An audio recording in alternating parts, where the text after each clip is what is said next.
Give me a second.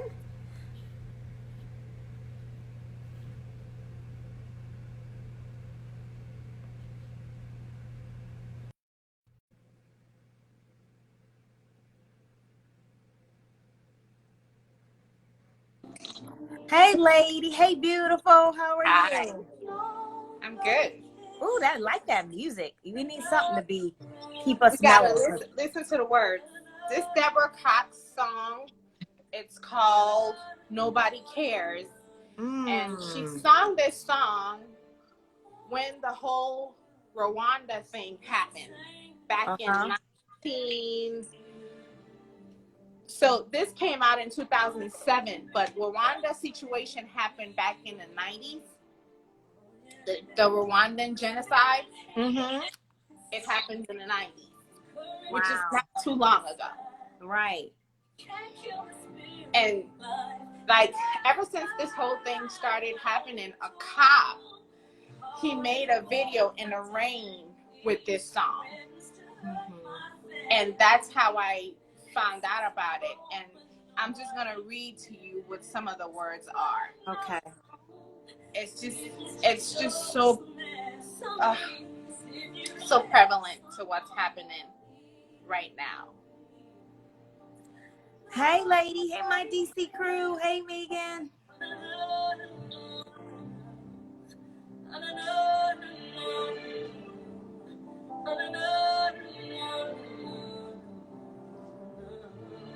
How y'all doing? Welcome to the live, y'all. Yes, yes. So I have with me Thamicha Isaac, who is the bomb. She's doing her own thing, going around as a keynote speaker, speaking to different audience about her story and encouraging them. And I connected with you like a couple of years ago on Facebook. There was some group I was a part of, and just what you were messaging, just you had a really positive vibe, and we connected together, and we connected from Facebook to Instagram, and just love what you're doing, love everything of what you're about. I love your passion. And since now I'm starting to do these real talks, you were one of the first people that I was like, hey, I want to do a live with her on my page, want to do one on your page, and here we are. And what I put in my post was, we had talked about 2 weeks ago about doing this live tonight on raising Black boys into men. And then all of this stuff came up a week ago, and it was like, oh my God, like I was not expecting to talk about what we really are going to talk about, because of everything that's going on. So just for those who join now or later on, this turns into an IGTV, which I've learned, which is great. Um, just don't get overwhelmed by our passion, because we are two very passionate people, and this is going to get beyond real in terms of the passion, the frustration, the rage, the everything that may come out, because I'm used to being a certain temperament, which is still excited, but I think it's going to go to another level based on what we're talking about, how it impacts us. So with that said, anything you want to share, Thamicha, before we get started? I just want to say thank you, Kenya, for having me on your platform. That's first and foremost. And like the song that you hear me playing before, it's called Nobody Cares. And one of her verses, she says, well, the chorus is she's caught up in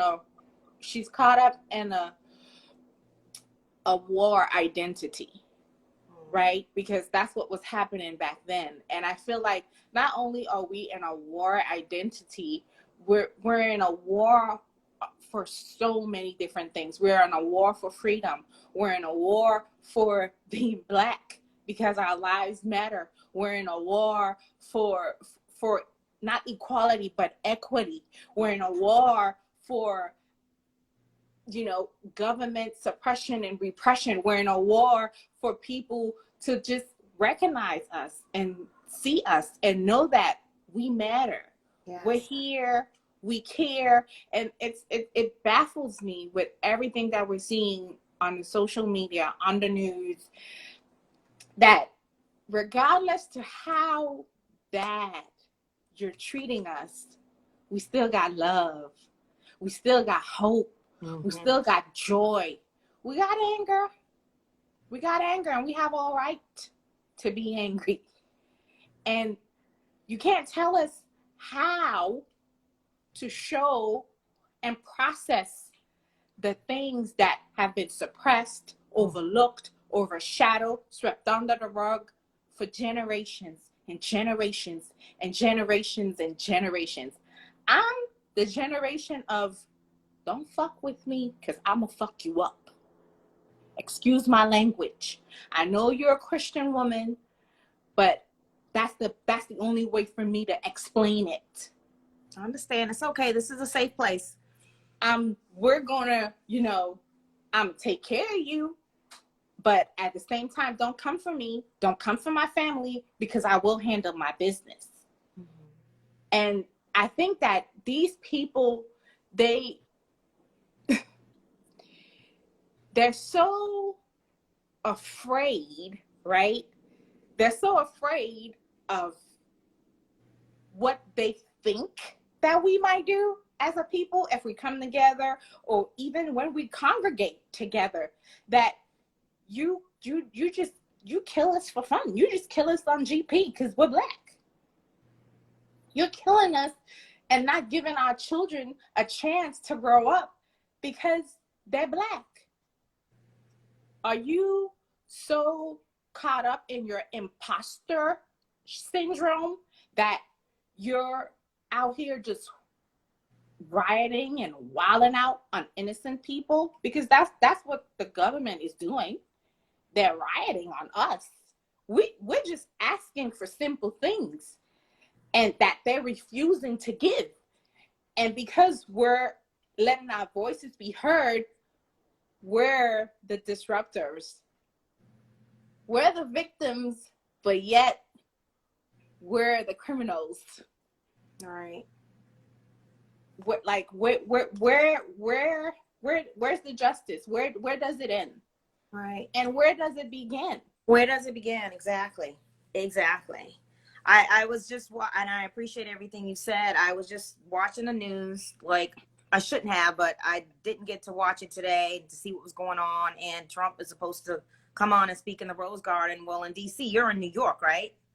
And in DC, there peaceful protest is going on in near Lafayette Plaza, right near the White House. This curfew now is 7 o'clock. It was 11 o'clock last night, and they have policemen on horses.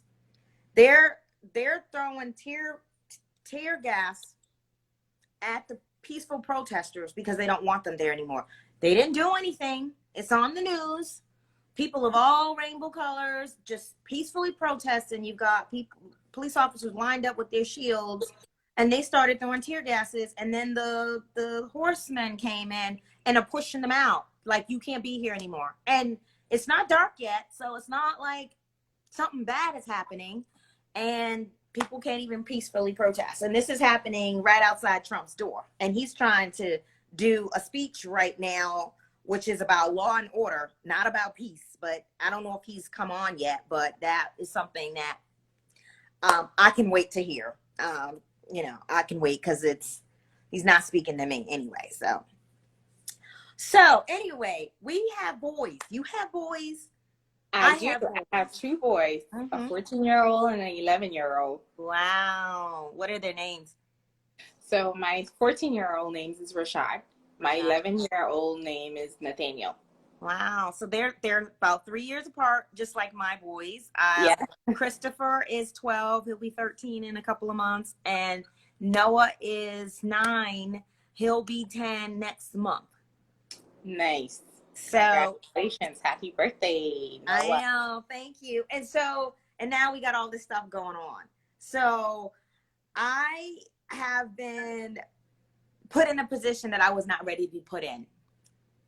Meaning, I have to explain this to my children now. I can't let them be blind to it. And I'm one of those parents that try to treat my kids not like they're babies. But when I need to tell them something, I'm straight up with them, because if it's appropriate, they need to learn now.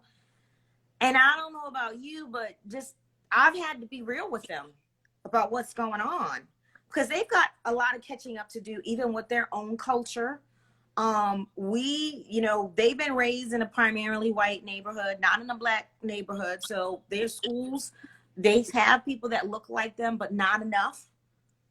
And so explaining to them about their culture and that they're black, their dad is black, but he's got white in his mom's father's biologically white. She looks white. He looks like as light as a brother could be. And so my kids are lighter than me. I mean, you look at them and go, oh, they're mixed. Well, their dad's black, but yes, they have white and Cherokee Indian in them. So the culture that says, you grew up around your people, no. So it's more educating that I have to do with them. And my older son, gets it a little bit more, and he'll say that's racist in a second. He will tell you that's racist. Sometimes it's like, okay, let me tell you what that means. That wasn't racist, but yes, that was. And then my 9-year-old, he really is a little bit behind developmentally. So you got to explain things to him differently, and he still doesn't get it.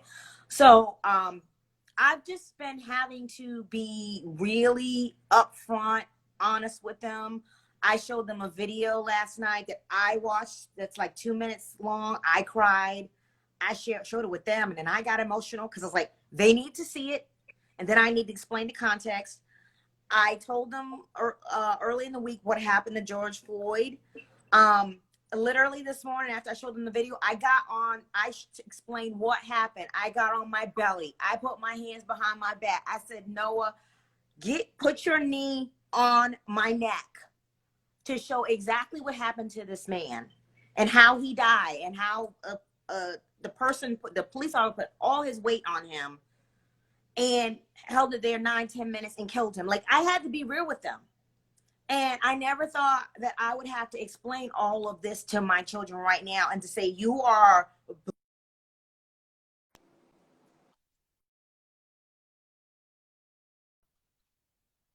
black, you are young black men, and people not going to look at you the same. Not everybody's bad, but I had to explain it and had to be careful with my words so they don't think all policemen are bad or label white or this, people that don't look like you. And that's hard because I don't want to mess it up. And then they take the wrong thing away, and then they go and start behaving a certain way. So that's my challenge right now. Being authentic. Yes, not a challenge, but making sure I'm careful in how I explain it. And I also told their dad, I need you to talk to them. This is what I said. Now, you're a black man. You're their dad because, we co-parent. I need you to speak to them as a black man. I told them, you grew up in Oklahoma City. Very racist. Especially back in the day in the South, and the struggles you had. I said, you got to be real with them now. We didn't expect that you would have to be real with them now, but now you got to be real with them. So that's my experience. What have you been sharing with your boys about what's been going on? So after all of this stuff, I actually did have a similar conversation like you with my boys. And I think on Saturday, we watched a 3-hour Malcolm X documentary. That's good. And the reason why I showed them that, because I think Chris Cuomo said something very profound. He said that we live in two separate Americas, right? I want to go a little further with that. Not only do we live in two separate Americas, but Malcolm X said, all skin folk ain't kinfolk. I'm going to take that a little further too. We, like the woke ones, the ones who are really privy to what's really, really happening, it's like we're having a battle and explaining to the others who are still mentally suppressed. They're woke in the sense, but they're not all the way woke.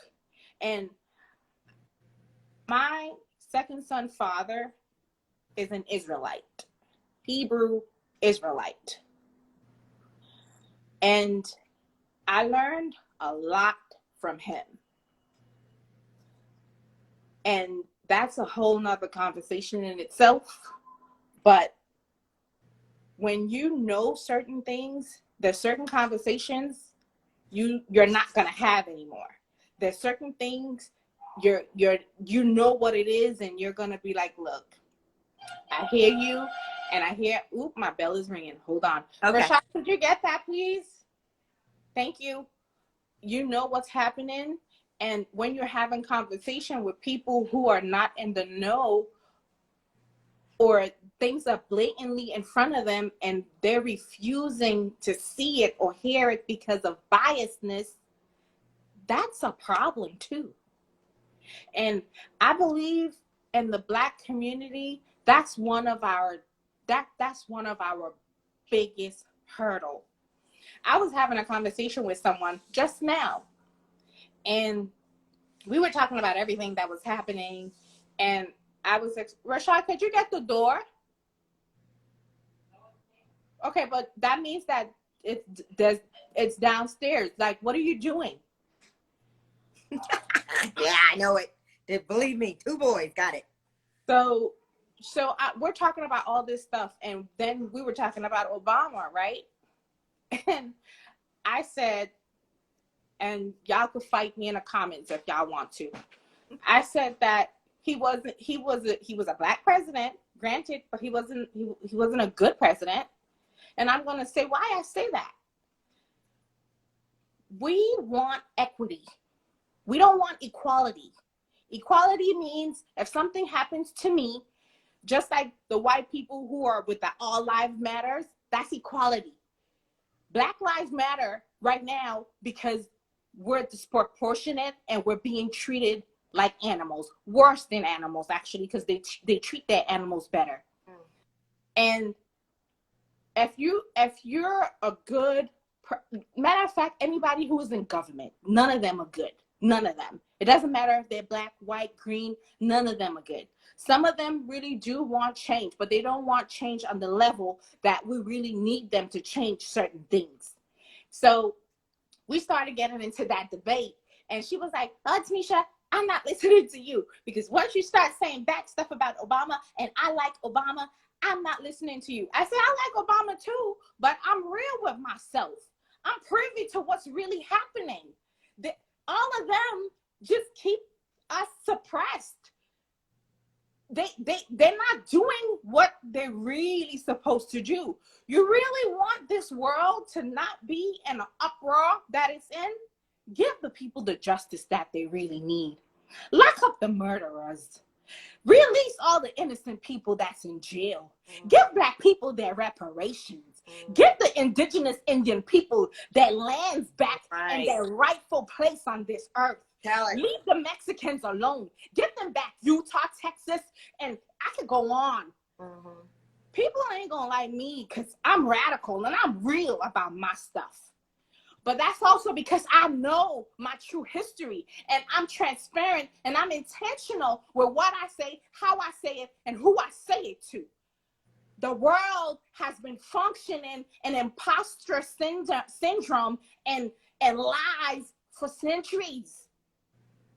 How dare people like me come around to disrupt their little whatever they have going on? The same thing with the black millionaire celebrities. If they really wanted to help their hood, they would.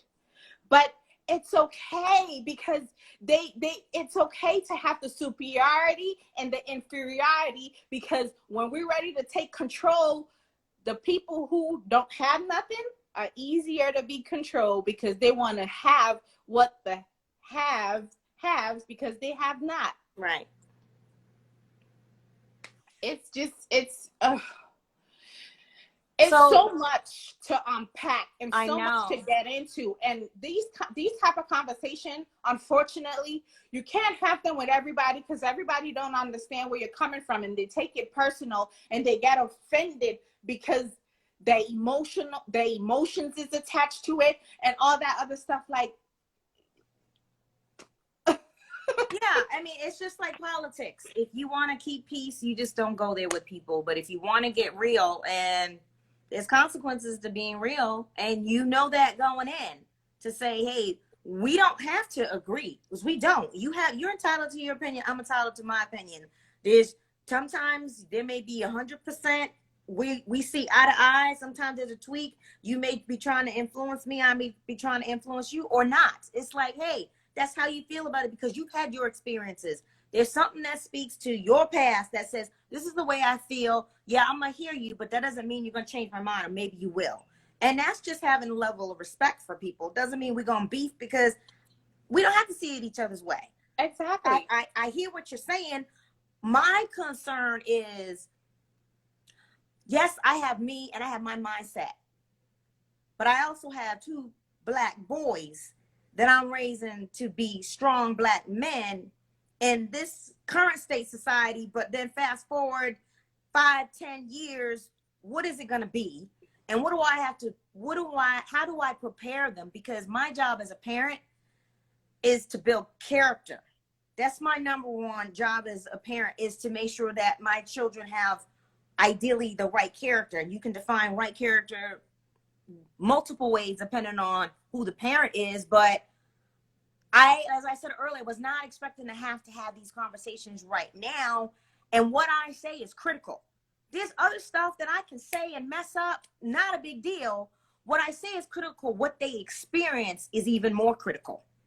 I can't protect them the way that I want to in this situation. Other things, yes, but I can't always protect. I said to Christopher this morning, and I said, you got to think about in the future when you are driving and you get pulled over.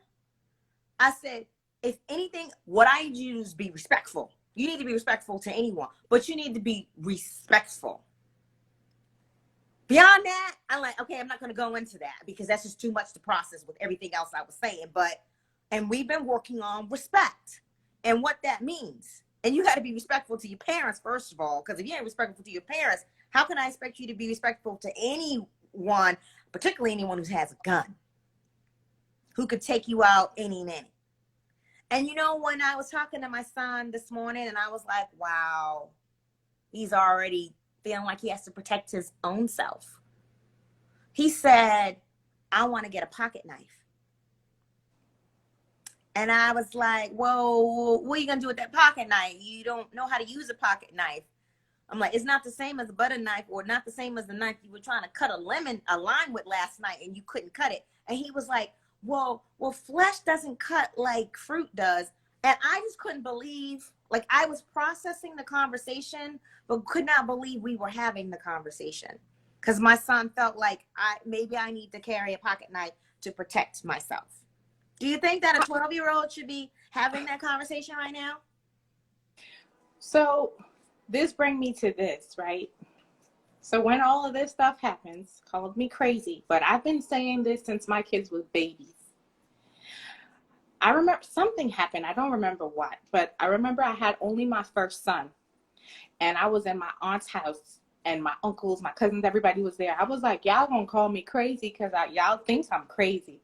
I was like, but if y'all don't start suiting up and getting militant and learning tactics, because see, white people, black people, y'all got a lot of catching up to do.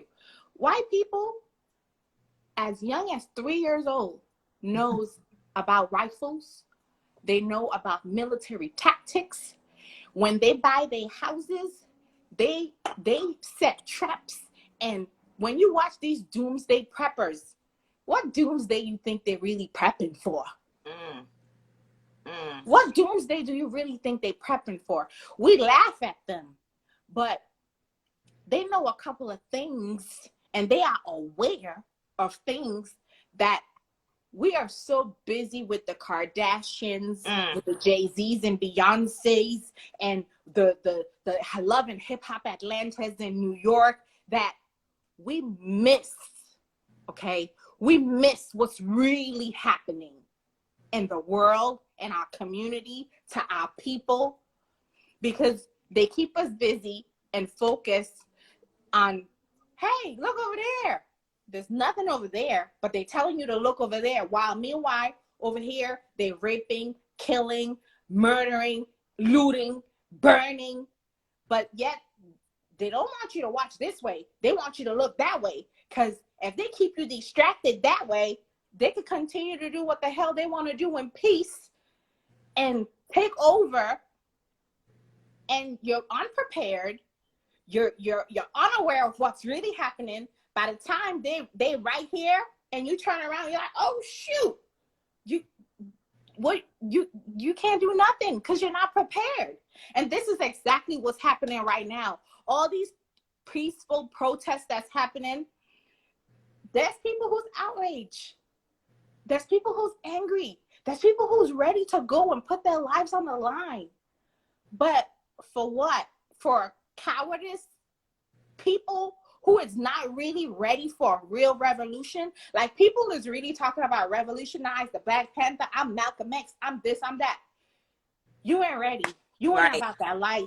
Right. I hear you. You ain't about that life. From a very young age. You can't just flip the switch and say, I'm ready. My mom was into Black Panther. That's where I got my name from.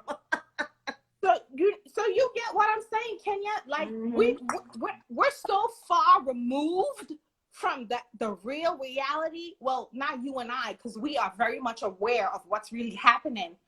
But just like the other day, my post that I made, I got a whole thread of flack from this person who's supposedly my friend, telling me, oh, what kind of person am I? Why would I be calling on the gangs, this and that and the third? And I had to check her real quick, because we are women. Black women have been put in position, just like black men. Black men have been put in position to be inferior to the Black woman. And that's also systemic. That was institutionally designed that way. So when things like this happen, who's on the front lines fighting? Women. Where the men at? Where y'all at? They are broken. They are hurt. And I get it. Our Black men they talk about PTSD. The Black men have the highest rate and level of PTSD. But because they condition you to not think that you have anything wrong with you, you don't seek help. You in and out of relationships. You're unstable. Listen, your soul and spirit know the truth. And all those things that happen when you're on rest in a situation is because your soul is begging and want to burst, but you don't know how, and you don't know where to go for, to get yourself back in alignment. And that's why you have all these single mamas and all these dysfunctional families, because there's so much repair that needs to be done for the maltreatment that was done to Black people. And that's to me, that's one of the beginnings of getting our communities back, getting our Black men the help that they need, and having them to admit to themselves, not to us, but admit to themselves that they really need help. They need help, and they need to be back the head of households that they are, and the protectors that they are. Because women, there's only so much that we could do. Even though a lot of us will rise to the occasion, because I know I'm one of them and you're one of them, but we weren't built for that. We weren't built to be the warriors and fighters that we are. We weren't built to be that way. But we end up having to play that role because there's an opening. And if others aren't stepping up, then we step up. And in other areas, when we step up, when we really feel like we shouldn't, then there's resentment and such. But I mean, this is a different situation, right? This is about empowerment from our men, from women. It's all of us. If you're speaking about our culture and our race, it does take all of us. But yes, men have been beaten down. Women have been beaten down too. I mean, and boys and girls, grow up to be men and women, and whatever they were dealing with as children, they bring into their adulthood.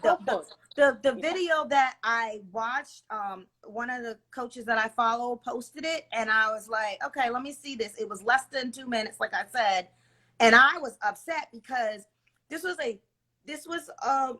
I don't know if it was peaceful at that time, but there was definitely rage going on, and just the little bit that I caught, just the demeanor of the people, and this 31-year-old grabbed the 16-year-old, both Black, and he said, he was basically pleading with him. Listen, he was video. You saw that. You know what I'm talking about. And that struck me like no other video I will probably see in a while. That's what I share with my kids. You felt his pain, you felt his rage, you felt his concern, you felt it all. You felt his cry out for help us. You're the next generation. Your colleagues, come up with a better way, because the way we're doing is not working. It's like the definition of insanity. You know what that is. And I like the way he just focused him, because you could tell, even though you didn't see the whole clip, that 16-year-old was ready to die, because he was watching what everybody else was doing, including the 46-year-old that the 31 was explaining. He's 46. And the 46-year-old saying, you know, I'm ready to die. And the 31-year-old saying, the 16-year-old, basically, don't put yourself in harm's way for this, you know, because we've already been here. This is not working. And that's what I said to my kids, you know, and it's hard. It's horrible that we have to put this on our children. You know what I mean? But, you know, I always say my kids are smarter than I was at their age. Oh, they are. Absolutely. So my hope is partly in them, because they have a different mindset, probably because they're growing up on technology. We didn't grow up on technology. My 12-year-old knows things that I don't know. And I'm like, what? How do you know that? But it's unfortunate they have to be put in this position. But it is the reality that we're in right now. Yeah. It's really unfortunate. It's truly, truly, truly unfortunate.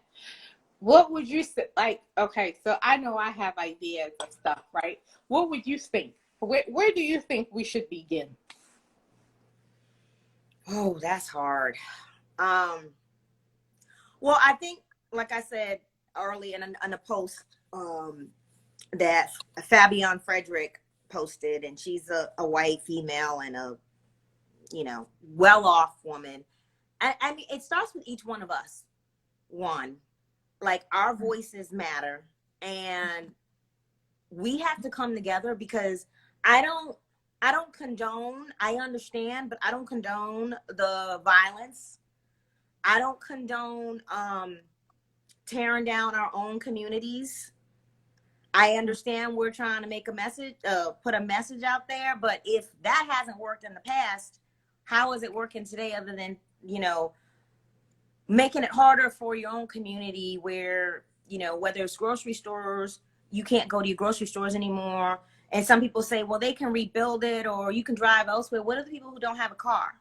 What if they decide, I'm not rebuilding it? You know, there are other people besides ourselves that we're supposed to be taking care of. I do think that we need to speak to our congressmen. Like you said earlier, you know, they're part of the problem. I think more of us need to be in politics to change, because part of it is there, and our voice needs to be louder there to create change. But I think that's a long way off, because I don't trust really anyone in government. Sorry for anyone who watches political. I saw a video on TikTok yesterday of, if I find it, I'm gonna repost it on my Instagram. Mm-hmm. If I find it again, I'll repost it on my Instagram.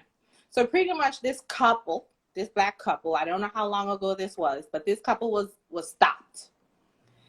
The cop that came up to the gentleman, he told him, so the wife was recording because she didn't understand why they were pulled over. The cop pretty much told the man that he committed a crime. So the Black man is like, what do you mean I committed a crime? What crime? He was like, the crime is you have a busted taillight. It's a crime. It's So the wife is saying, that's not a crime. You give us a summons or a ticket for that. That's not a crime. So the cops proceed to say to the woman, not the woman, the man, he was like, get out the car. So the man was pulling, like trying to get the door open. He was like, get out the car. So the wife is like, but why? It's a busted taillight. Why he have to get out the car? By this time, the other cop, they called for backup. The other cop came and went around on her side. Do you know that cop put his hand in the window, unlocked the door, opened the door from the inside, and yanked that man out that car? And then the other cop took the phone from the lady, flung it on the floor, and she was recording live. So it still played even though he did that. So even though you couldn't see her anymore, you could hear the commotion. I don't know what happened to that couple, but that just goes to show the level of where the world is. They don't care that, first of all, a busted taillight is not a crime. So that's another issue. They think that we're so dumb and so stupid that we don't know the law. And I'm starting to realize that those cops don't know the law either. Or they think that you don't know and they'll just play off of that and they get to make stuff up. A person, here's my look at just the law enforcement. Before you put on that uniform, or before, it could go either way, but I'm gonna start with, before you put on that uniform or you passed the exam, you were bad. You were not a good person. And now that you have your license, you get to wear the uniform. Now you are licensed and you will have permission to be your true self and be bad, because it's about power. And I'm not saying that you were good. You could have been good before and something changes you because you get influenced and you can turn bad. But those who are bad before they became cops just got given permission to use what they think is power, and once they became police officers. And I'm not saying that all police officers are bad. That's the one thing I don't like. It's just like, we don't like to be stereotyped as we're all this, we're all that, because we're not. I am unique to you. You can't look at both of us and say we are the same people, because we're not. All cops are not the same. I would not generalize them because I don't want to be generalized and stereotyped. But it's just like, for some, it's like money. If you were evil and bad before money, when you get it, that's not going to mean you're just going to all of a sudden turn good and give your money to everyone. You're just going to be bad with money. So it's the same thing whether you got a badge or not. If you were bad before, now you just got a badge to say, now I have power. And unfortunately, you can't see by a face to a face this police officer who's good and bad until it shows up in action.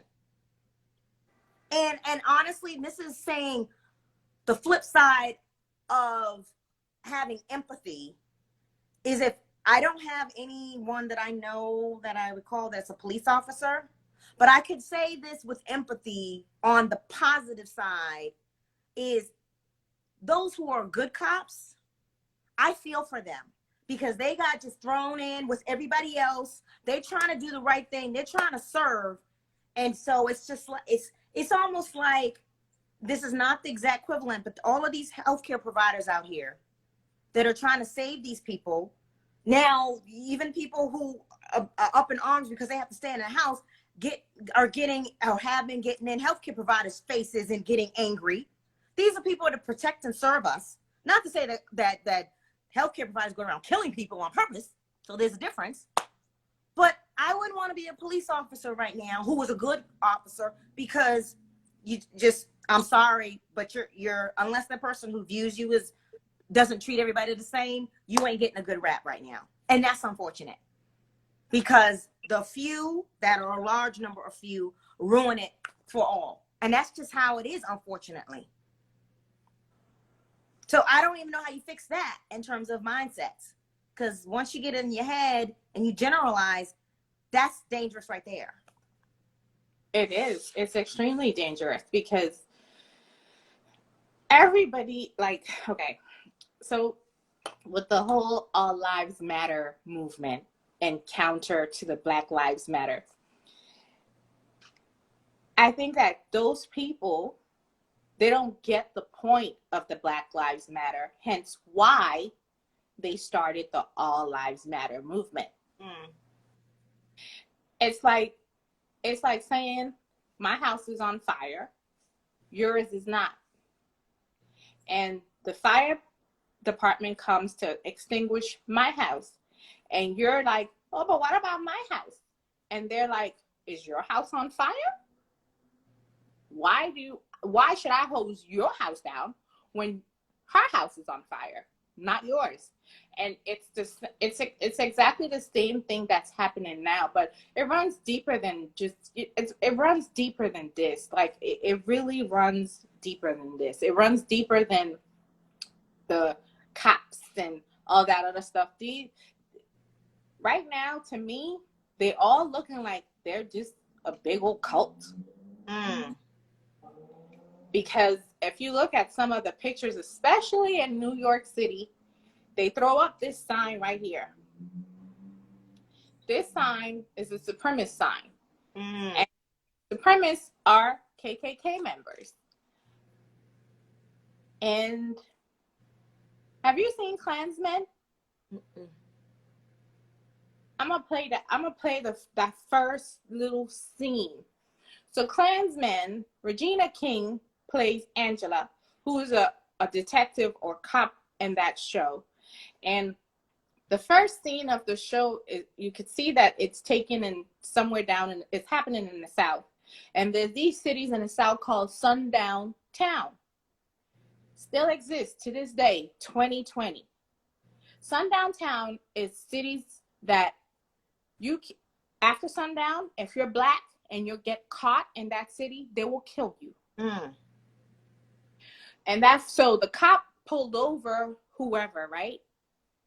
And because they came up with this whole thing, the cops had to wear a mask and all that other stuff just to preserve their identity, especially if they were Black cops. Uh-huh. And this person, he got pulled over and he comes over to the cop car while the cop was writing him a ticket. And the cop can see that he's getting a weapon or something, and he didn't even have he couldn't even pull out his weapon. So the way how the movie was made is the car had this latch. You had to call your lieutenant to release your gun in order for you to shoot. Wow. This is a Black cop. This is a Black cop, mind you. The man comes up to the cop's window. He pulls out his gun and he shot him point blank in the head. And the gun never, the sheriff or whoever, he never released the gun in order for the guy to protect himself. When I first saw that, to me, that sent a clear message. Remember back in early 2000s, like when Bush was still in office, when they had, after 9/11, when they had this whole thing, when they were calling all Black people to turn in their weapons? Mm-hmm. I'm just gonna say that. Okay. Wow. And everything they have, it's an agenda. It's a plan. It's bigger than us. The banksters run the world. Mm-hmm. And if you don't know who the banksters is, go look them up. They run the world. And don't forget, they had children. Their children had children. And they passed that stuff on generation after generation after generation, just like how our parents taught us how to do peaceful protesting. You don't talk this way to white people. You act like that in a white presence. I never listened. I was always unruly. Oh, I love your truth, girl. I can see that. blame the Capricorn in me, or I don't know. When God created me, I don't know. He was like, I'm gonna do that video. You know that TikTok where they create how God created you. I'm gonna do that. When God created me, He was like, Thamicha, you're gonna be a strong Black woman. He was like, rebel. He's like, rebel. Put the hold on. Well, I know you meant business when you came and had your beret on. I know you meant business. That is right. Oh, listen, I tell my kids, I told both of them, they're 14 and 11 now. And I was like, when y'all turn 18, God's willing, and we're still alive, and we're still in this world, and I'm saying it on camera, yes, I am. We're going to learn how to shoot. Well, I already know how, because I've been going to the range. I love going to the range. But I'm going to take them, because I know in my state, in New York, you have to be 21 or 18, I think, in order for them to go. We're going to get guns.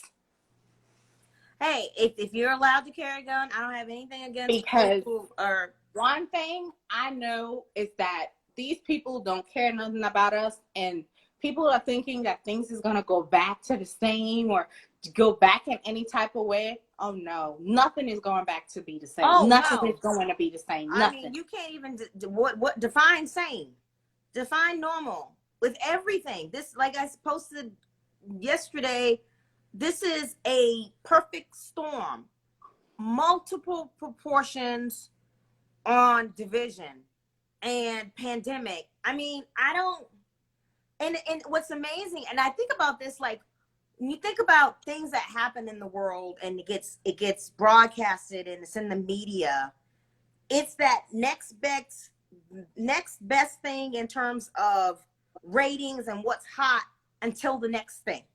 So COVID was it for 11 weeks. And then George Floyd's murder, COVID who? COVID what?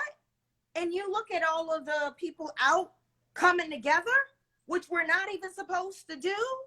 How many more potential, spreading of the virus that caused? You see people in masks, but what? Why do they have on masks? It's. I'm being facetious, but it's like, this is it now. Like the fear of COVID. Oh, that just got trumped, and no pun intended. But I'm like, it's amazing how something 1 minute is the focus, and then it takes something else so pivotal or not, in this case, very pivotal, that this is what matters now. I mean, I think that people were already frustrated with a lot of things. Yeah. Right? And this whole George Floyd situation, even though we've seen live murders and attacks before, I don't know what it is about this one. This one it was like the icing on the cake, or the tip of the iceberg that just went collapsing. Because when I tell you the world is in chaos and protesting for Black Lives Matter, the world. Exactly. This is not a USA America thing. Yep. Exactly. From Canada to New Zealand, the world. They're watching. They've been watching us since Trump's been in office, by the way, and don't have anything good to say. And they're watching now. Like the woman I mentioned earlier, Fabian Fredrickson, white, influencer. I've gone to her conference in the past. Wonderful woman and white privilege. She did a post, it was very touching. And she was like, America. And I responded back and I said, I appreciate your words. It touched me. I felt it. I said, but we have to come together, one voice at a time, to be one voice, not just for the USA, but for the world. We need permanent change for the world. This isn't just, there's racism outside of USA. It's everywhere. So this is not just a America thing, but we're focused on America because that's what we focus on anyway. And that's a whole nother story. But yeah, what is the new normal? To be determined. The new normal, I don't know. I don't know what that looks like. I don't know what that looks like. But I was thinking the other day, somebody posted something, I think on Facebook, and it was like a Bible verse quote or whatever. And when I read it, the one thing that struck me was, what if I'm spiritual, but I'm not religious or anything like that. I'm like, what if what the Bible say when it says come out of Babylon, when people talk about the Bible, their minds go to mythical stuff. What if those words are parables? What if Babylon is here and we need to leave? That's deep. Especially us, because we don't belong here. This is not our natural habitat. Right. Even the Caribbean people, that's not their natural habitat either. But it's like you get revelations of things, and if you don't know how to interpret it, or if you don't have someone who knows how to interpret those things properly, it can all get lost in the sauce. True. And interpret in whatever way. True. And I talk about this with my friends, is you can interpret the Bible to fit your narrative any way you see fit. And there's plenty of verses in the Bible that would be speaking to what's going on right now, including the pandemic. So, I always say careful, because there's always a human interpreting the Bible, but there could be truth in what you're saying. Does it incite fear? Does it incite knowledge, wisdom? What do you do with the information is always the question. Are you going to use it for good or evil, being funny? But this is a lot to unpack, and I'm not equipped. I will tell you that. I am ill-equipped. I am not ready. But most things you're not ready, and you're forced to get ready. Just like we've been bringing it full circle with these kids. I have not been ready to have these conversations on so many levels. Too bad. Buck up and do it anyway. That's what it's about right now. My 11-year-old cried. Like, when we had that conversation, he cried. And I'm like, why are you crying? He's like, because I don't want to have to defend myself to the point where I have to kill somebody if it comes to it.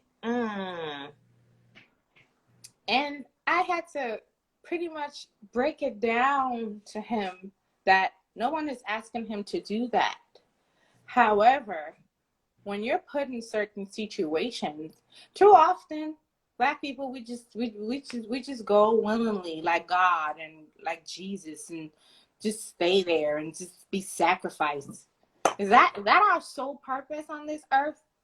To be sacrificial lambs? Is that our sole purpose? It's not our sole purpose.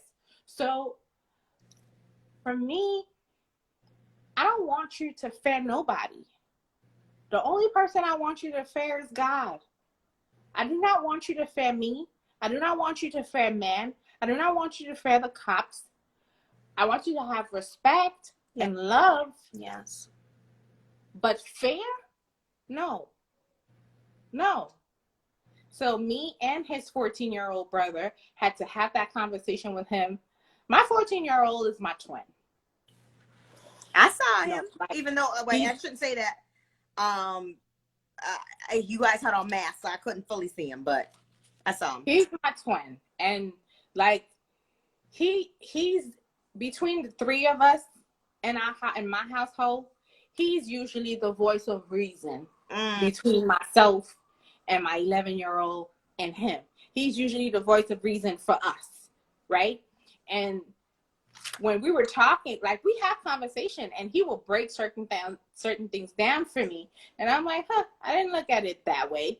Thank you for making me have a different perspective on the situation. And to me, that's so amazing that I can actually have those conversations with my kids, because when I was growing up, things was happening.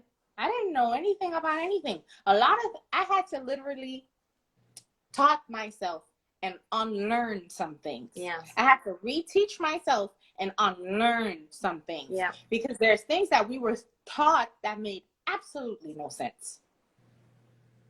And it's like, what? I'm like, how could y'all be living y'all lives telling all these lies? And it's not the truth. And it's to get you to do what they want you to do. And y'all okay with that.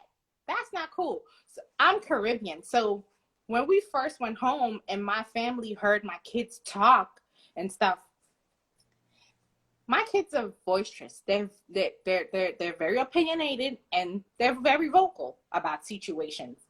Whereas me, when I was their age, I wasn't that boisterous. I was rebellious, but I wasn't that boisterous. I didn't know how to express myself the way how they do. And my cousins or my aunts and stuff, they'll be like, "Oh, you're so rude. You're rude. You're this and you're that." And I'm like, they're not rude. They're letting you know that you can't come goo gaga them and fool them with stupidity because they're wise. They know what's real. And I didn't goo gaga my kids. I always spoke to them. Always. I always had conversations with them from infants, from in my stomach. We always had conversations because I feel like when you goo gaga kids, you enable them. Yes, you do. Yes, you do. You enable them. You're doing them a disservice. Totally. They're smarter and they know more than you think. Mm-hmm. They know more than you think. Ooh, where you go? No, I was trying to do tap like you were doing and I messed up.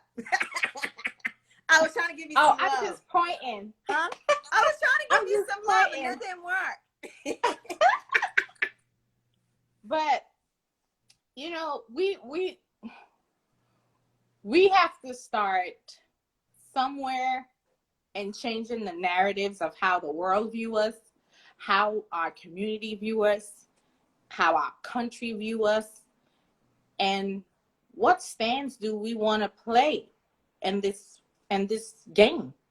What position do we really want to play? And what do we really want as a people? What do we really want? What is it that we really want? I know we want equality and justice and all that other stuff, but what do we really want as a people?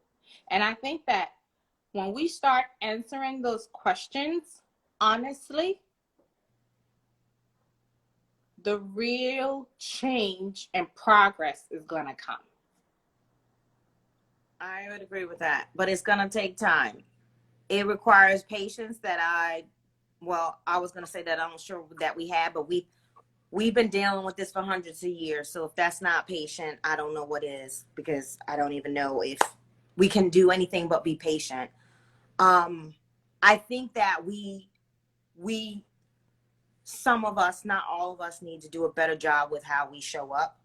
If you don't want to be viewed a certain way, then don't act a certain way, because what you don't want to be seen, it's like what happens in the dark will come to light. And I know that I personally get frustrated if Black people don't want to be viewed as looting, stealing, murdering, don't get caught. And I don't mean caught, I mean don't do it. But if you're gonna do it, I don't even want to say do it. That's what the media sees. And I was watching one clip today, and it was showing non-African Americans putting Black Lives Matters graffiti, I don't know if you saw that, on buildings. And this Black woman was videotaping and she's like, don't do that. They're going to think we did that. I did see that. You saw that? I mean, all this stuff's going viral.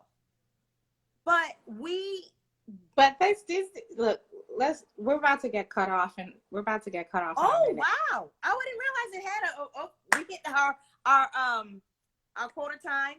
As you know, we can talk about this forever. We can take this offline, but I thank everybody who stayed on, joined. Thank you, guys. Thank you for having us, and please stay safe. And we'll take this offline, lady. You too. You too. All right. Bye-bye. Bye.